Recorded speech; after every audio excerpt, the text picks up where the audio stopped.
Audio Jungle.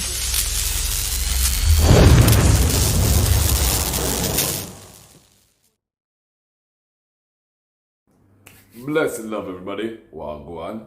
How y'all doing? If you guys are in here, hit that subscribe button, like, share, get it out there. But yeah, thank you for tuning in. Today we're going to do a reaction of one of my favorite comedians, because he's just don't give a fuck. Plain out and simple. Ain't gonna try to beat around the bush, sugarcoat that shit. Trevor Noah, just don't give a fuck. I like comedians that just don't give a fuck. Fuck the woke community. Fuck what people say. I don't care about the backlash I'm gonna receive. Fuck all y'all. I'm speaking my comedic point of views the way I want to do it. You know what I'm saying? So, yep. I'm gonna look at Trevor Noah, complete remarks at 2022 White House. I'm kind of really surprised that they actually let this motherfucker do the remarks at the White House. Like, do they know what they were really setting themselves up for? But yeah, it's 25 minutes long, so let's not even make this any longer. Wow, that was pretty fantastic. One more time for President Biden, please. That was really great. I promise I will not be going to jail. I'll switch things up now. Let's see how we do this.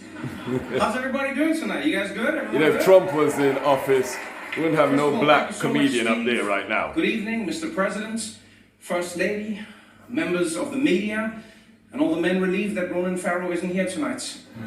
It is my great honor to be speaking tonight at the nation's most distinguished super spreader event. No, for real, people, what are we doing here? Let's be honest, what are we doing? None of you learn anything from the gridiron dinner, nothing. Do you read any of your own newspapers?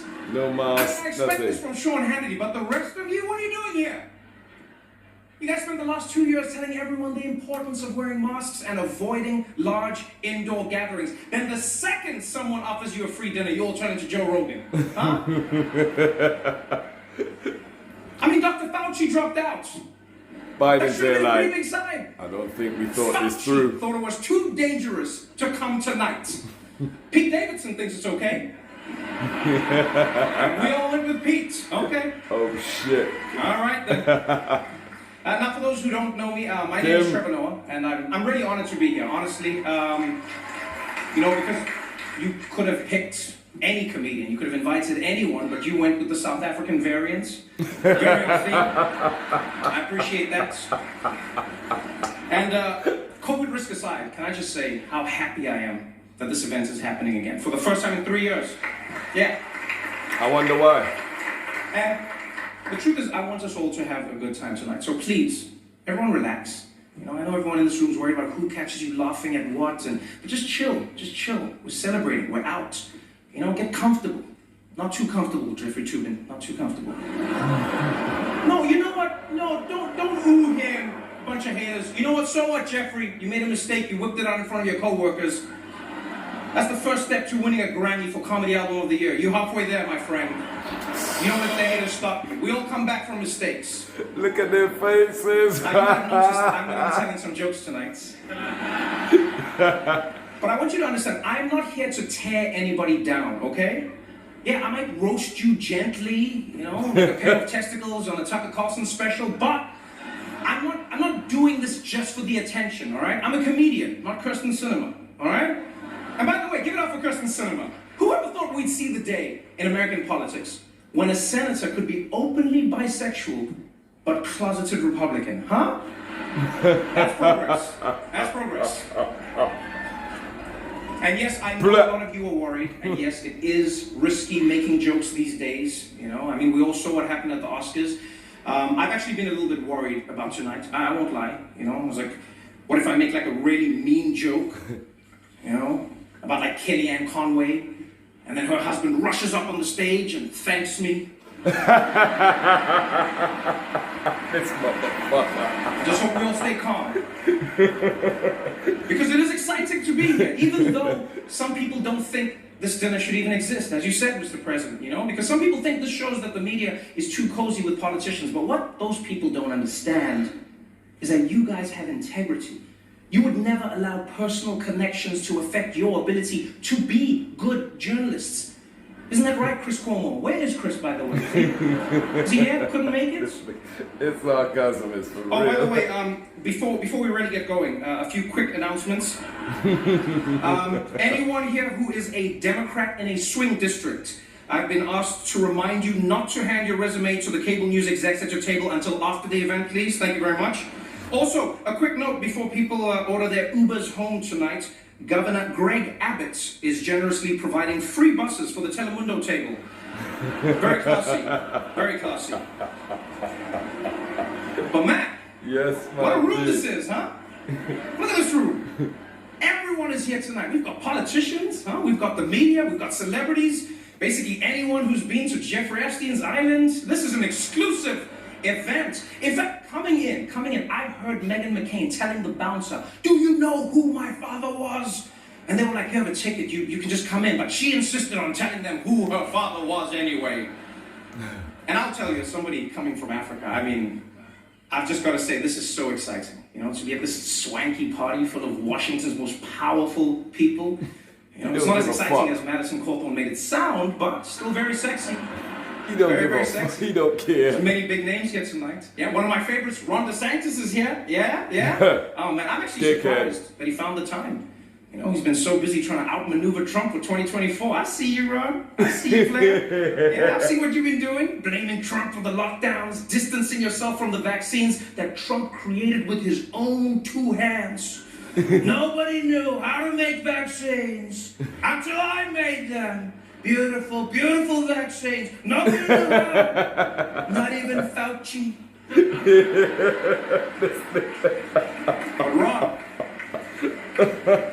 Ron is playing it coy, man. He won't even tell people if he got the booster. Yeah, or as they say in Florida, don't ask, don't tell. Am I right? I see you, Ron. You see, what I like about Ron DeSantis is like if Trump was the original Terminator, DeSantis is like the T-1000. You know, you're smarter than him. You're slicker than him. You can walk down ramps. Yeah. Because you see, no, Trump said he won the election, but everyone was just able to look at the numbers and see that he was wrong. That's why Ron DeSantis is one step ahead. First, you ban the math textbooks. Then, nobody knows how to count the votes. Ooh, not bad. What are you? Are you kidding me? The great chef Jose Andres is joining us here tonight. Give it up for him, people. I'm respecting this motherfucker even more. In the room. Some people are not happy. There's a disaster anywhere in the world. Chef Jose is there. Excuse me. Which I guess is why he's sitting at the CNN table tonight. Now, of course, the real reason that it's such an honor to be here tonight is that we all get to be in the same room as the most powerful man in the United States. So let's give it up for Joe Manchin, everybody. Where is he? Is he there? Good to see you, sir. Good to see you. No, for real, Mr. President. Thank you for being here. Thank you for having me here. You know, I was a little confused about why me, but then I was told that you get your highest approval ratings when a biracial African guy is standing next to you, so,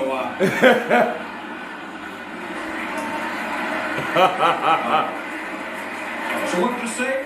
Joe, I'm glad that I could do my part. And hopefully this will work. You sound like Obama. I'm not actually him, I just did the voice.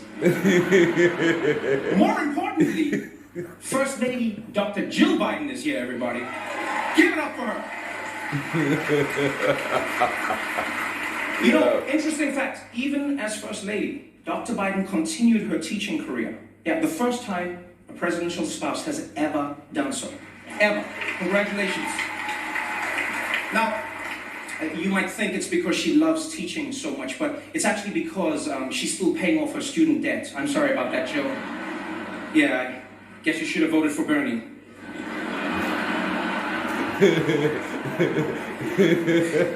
You know, so can I just say, I think everyone will agree that it's actually nice to once again have a president who's not afraid to come to the White House Correspondents' Dinner and hear jokes about himself.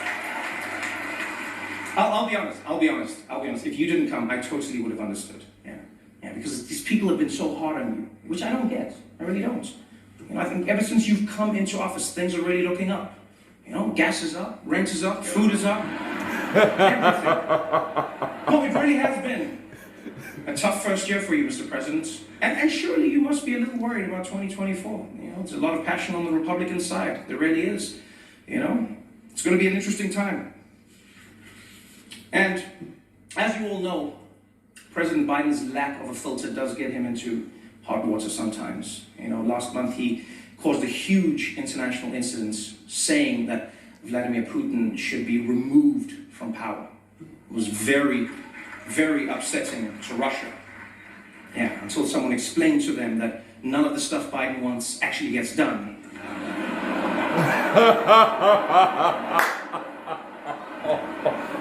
But despite some hiccups, President Biden has led the country through some really dark times. This is legendary. The COVID pandemic. Legendary. The war in Ukraine. The launch of CNN Plus. And don't forget, he's also had some major legislative successes. You know, in his first year in office, I might add. You know, he got a bipartisan infrastructure bill passed that would do everything from fixing America's roads and bridges to modernizing school buses, which Matt Gaetz' girlfriend is very excited about. Don't boo love! Not to mention, no president in my memory has given more marginalized groups opportunities. You know, I'm talking about women, the LGBTQ community, the Taliban, the list goes on and on. And I know, Mr. President, that the left is super upset at you, you know? But I think that they should be happy to know that you just recently announced that you're proposing a new 20% minimum tax on the super wealthy. And I will say, President Biden, that you were a big man here, a really big man. You could have targeted Donald Trump, but instead you chose to only raise taxes on billionaires. That was big of you. Really nice. Prove me wrong, show me the taxes. He's broke. So, he's broke. Personally, I think that President Biden could do a better job of taking credit for the things that are going right. You know, I mean, unemployment is currently at 3.6%. Think about that, people. 3.6%, 2% if you don't count the Cuomo family. And I will say, President Biden came into office and he's done well and he's done badly. And in this room, I know there's a lot of mixed reviews. You know, there was a lot of talk about how the president really respects the press. But what has he really done for you guys, huh? Think of all the journalists whose careers have been hurt by the Biden presidency. People like Daniel Dale. He used to be CNN's star fact checker on TV every day. But now, there's barely anything to check. Same with Glenn Kessel, the Washington Post. On the way here, I saw him on the street offering 4 Pinocchios for $1. Mr. President, that's on you. Good riddance and what to about them. Maggie Haberman? For 4 years, it was exclusives. Huh? On the Russia investigation, corruption. The president doesn't read his daily briefings. On and on. Now look at her. She spends all day fighting with random people on Twitter like a common political reporter. You've ruined her, Mr. President. Good riddance. Now, of course, President Biden doesn't often have to deal with the media directly. Yes, that task falls to Press Secretary Jen Psaki. Yes. Glad you could make it tonight. Really glad you could make it tonight, Jen. It's nice that you're willing to come over here and risk getting COVID for like, what, the 10th time now? Let me ask, how do you keep getting COVID, Jen? Like, your boss hooked us all up with free tests. Does he not have your address? What's going on there? The word on the streets is actually that Jen Psaki is going to MSNBC next month. Yeah. Apparently just being on C-SPAN, the ratings were too high, and she wanted more of a challenge, you know? Want to switch things up. She can't laugh at that. Don't put the camera on her. If it's true, congratulations to Jen on your big career change. But you know, moving to MSNBC is going to be a big switch up for you, because right now your current job is to make the Biden administration look as good as possible, you know, at all costs. Now you're going to be at MSNBC and you're going to have to, you'll be fine actually. No, sorry. I don't know why I apologize. By the way, MSNBC, can I just say you guys are doing great work, you know? And I love watching your shows. You know, when Trump was in office, your shows were all about how bad he was. And now that Biden's in office, your shows are all about how bad Trump was. Consistency is important. We appreciate that. We really do. Also, shout out to Joe and Mika. Yeah, I love you guys. Most adorable HR violation in town. I love it. So adorable. What? He is wrong. He is wrong. And that's why we're really here, people. We're here to honor the media. Yeah. So, first and foremost, let's give it up for the White House press pool. Let's give it up for them, please. I And a lot of people are not happy. Fuck it. You guys are relentless. Every day you show up, and every day you demand answers on the pressing issues of the day.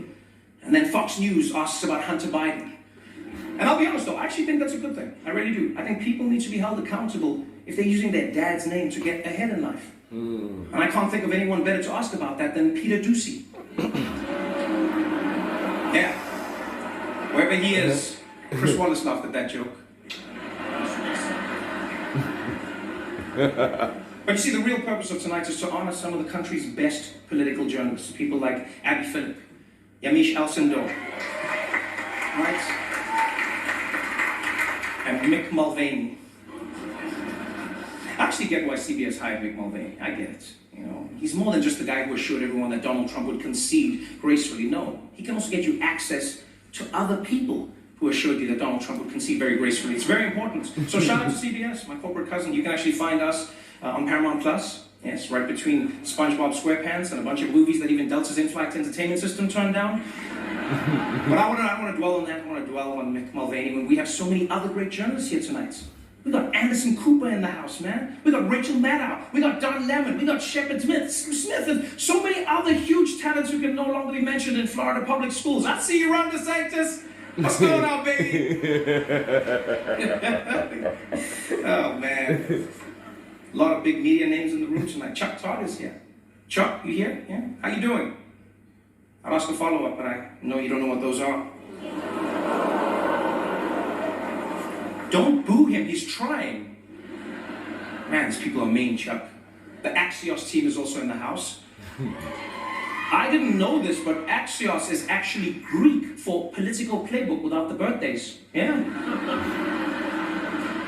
And you know, Axios got a lot of flack a few years ago for releasing a star photo that had fewer black people in it than CPAC, but kudos to Axios. They fixed that problem by not releasing any more star photos. And Jonathan Swan, my man, I'm a fan, personal fan. You've been crushing it with those interviews. Congrats on the award. People always asking, how does Jonathan Swan get these politicians to open up to him? I'll tell you how. It's the Australian accent. Yeah, American journalists sound too aggressive. What did you do with the money? An interview with Jonathan Swan is like being interrogated by a koala bear. But Senator McConnell, don't you think it's strange that you and the devil have never been seen in the same place at the same time? Don't you think that's strange? I guess when you go to hell, you'll find out for yourself. NPR is here tonight, one of my favorites. Congratulations on all the work you do. Right. I love Tiny Desk concerts. Fucking I just wish you guys didn't always have to beg for money. You know, maybe you're spending too much on those tote bags. Who designs those? House of Gucci? Why not just ask Ivanka which kids make her stuff? Come on. And how about the New York Times? Also here. Man, can I just say, New York Times, I did not realize how much you guys like to party. Yeah, I've seen some of you sneaking off to the bathroom to do things you're not supposed to do tonight. Like post on Twitter. Yeah, I've seen that. I love the New York Times. I really do. You guys are the best. Some of the most accurate, precise reporting and news. You never fail to write down exactly whatever the police have given you to say. Really powerful. Like, is it just me, or does the New York Times keep blaming bail reform on crimes that had nothing to do with bail reform? Like, I'm half expecting to open your newspaper and see a headline, Mets blow 4-run lead due to changes in state bail laws. And you know, it's actually crazy how you guys have been attacked for everything, from your investigations into Trump's taxes, to your reporting on the pandemic, and yet, the biggest death threats that you received is because there were 2 L's in the Wordle that day. That was wild. By the way, give it up to those New York Times reporters who managed to get those Kevin McCarthy tapes. That was amazing. Yeah, give it up for them. Incredible. You knew how crucial those tapes were, which is why you immediately waited until your book was for sale to tell the people about them. Bravo. Bravo. And you know what I liked about those tapes? Is that the one piece of good news? Is that now we know whether Nancy Pelosi or Kevin McCarthy are Speaker of the House, that position will still be held by someone who believes that Trump should have resigned and was responsible for what happened on January 6th. Yeah, that's bipartisanship. I like that. I'm really excited because the kings of cable are here. Fox News in the House. Yeah, the top-rated news network for the past, 300 years? Killing it. And I know Fox has a bad reputation. I even feel you tense up now when I talk about them. They really do crush it. You know, I think they get a bad rap because it's a mixed bag. You know, they actually have really good journalists. It just depends on when you watch. All right? Fox News is sort of like a Waffle House. Yeah, it's relatively normal in the afternoon, but as soon as the sun goes down, there's a drunk lady named Janine threatening to fight every Mexican who comes in. You can throw me out, I know the real president! How about that Fox primetime lineup, huh? Tucker Carlson, Sean Hannity, Laura Ingraham. Their coverage of COVID was really impactful. Their segments about vaccines moved their viewers into the ICU. And congrats to Sean Hannity on becoming the longest running host in cable news history, by the way. Give it up for him, for real, give it up for him. Longest running host. Don't hate the player. Yeah. Fun fact, Sean Hannity and Ainsley Earhart are actually dating now. Yes. Yeah, and I actually think it's beautiful to see an office romance at Fox that won't end in a $20 million settlement. Yeah. I'm sure wherever Roger Ailes is right now, he's looking up and smiling. Oh, Laura Ingraham, wow! What can you say about her that hasn't already been said by the Anti-Defamation League? Powerful. I'm just sad that Tucker Carlson isn't here yet. He's my favorite. What a talent. Tucker Carlson, are you kidding me? Ooh. That man's a beast. Who else could fill an entire show each night asking questions that Google could easily answer? Do vaccines work? Who really won the election? Who's the president right now? Is this America? Gripping stuff. Taking the piss. But you know, to be honest, people, there's so much happening in the world right now. Sometimes it can be overwhelming, and you just want to tune it all out. And that's why I love watching CNN. Where's Jeff Zucker, by the way? Also couldn't make it? What's happening over there? Apparently Jeff got fired after he tried to keep his workplace relationship a secret, which is weird because if he really didn't want anyone to know about it, he could have just made a show about it on CNN+.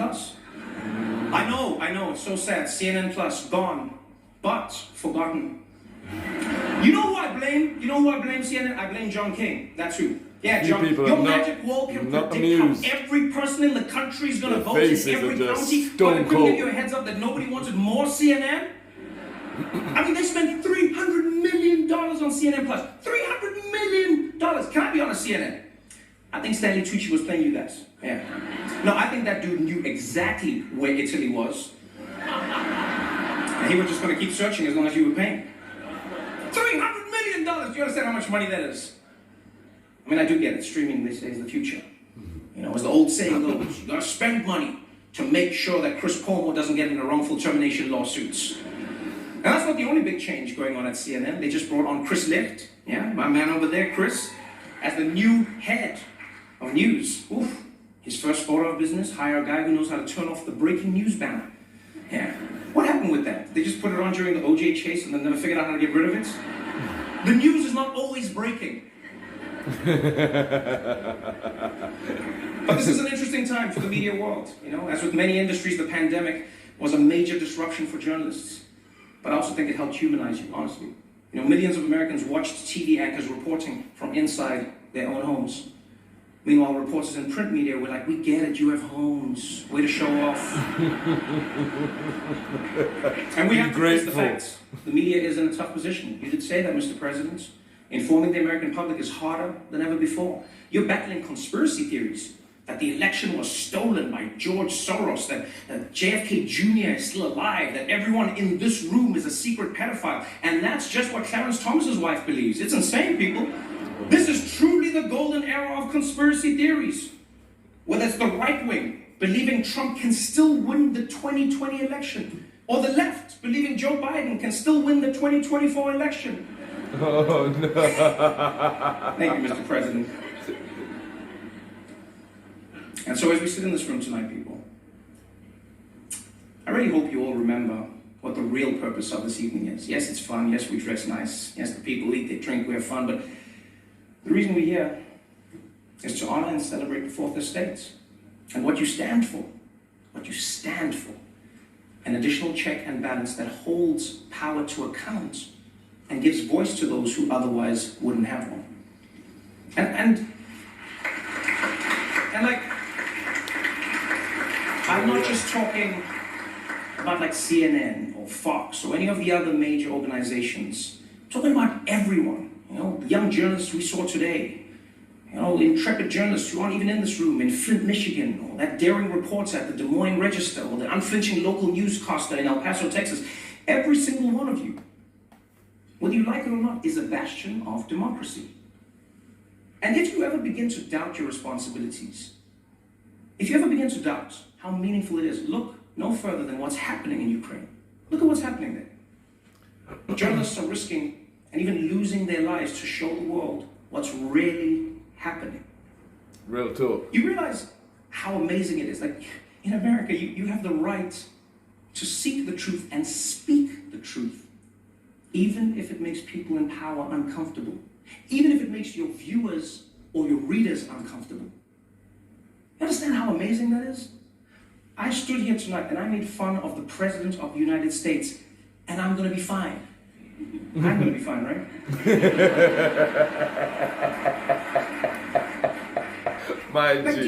Do you really understand what a blessing it is? Maybe it's happened for so long that it might slip your mind. It's a blessing. In fact, here, ask yourself this question.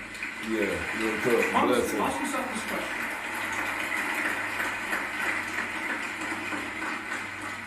If Russian journalists who are losing their livelihoods, as you were talking about, and their freedom for daring to report on what their own government is doing, if they had the freedom to write any words, to show any stories, or to ask any questions, if they had basically what you have, would they be using it in the same way that you do? Ask yourself that question every day. Because you have one of the most important roles in the world. Thank you so much for having me. I appreciate you. Standing ovation in that motherfucker. Legend. Doesn't handle evacuations well. Good night, everybody. Legend. Thank you so much. Standing ovation. Legend. Yo, bruh. That takes some serious balls. A serious sense of humor as well, too. Yo, Trevor Noah. Complete legend. I don't give a fuck. That was serious. Every word, every joke. And a lot of people were pissed. A few names I know inside there as well too from following the news. But yeah, if you guys are in here, don't want to stretch this out too long, hit that subscribe, hit that like, share the reaction, and I hope to see you guys in the future. Till next time.